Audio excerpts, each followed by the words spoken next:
薪水偌济算是加薪的，劳动部长何培山进前是表示讲，月给31000块算是加薪。有劳工团体嘛指出讲，即马有真侪公务机关、学校的人员，因做一世人哦，跟领无到4万块，所以呼吁讲政府应该爱带头，互公务机关的薪水会当对4万块起跳。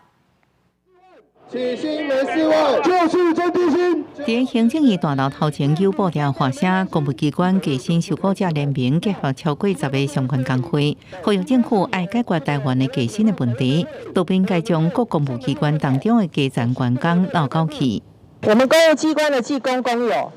，40年我们的俸点没有调过，像我已经年资30年的哈，我的薪水啊根本就不到4万块，然后也没办法养家活口，晚上我都还要去兼差去打工哦。政府是不是两面手法？一边要求企业要加薪，然后一边呢针对我们公务部门的这个技工工友，我们公务部门的一个基层的劳工，为什么不带头加薪呢？ 进前劳动部长何培山表示，国内薪水中位的2/3，差不多3万1。那台湾劳工薪水比这数字较低，都是加薪族。不过联名认为，即卖劳动环境当中，就算超过3万1，也无法度生存。希望政府应提悬公务机关受雇者起薪到4万，带头改善加薪的环境。请问他月入不到4万，他要怎么存钱？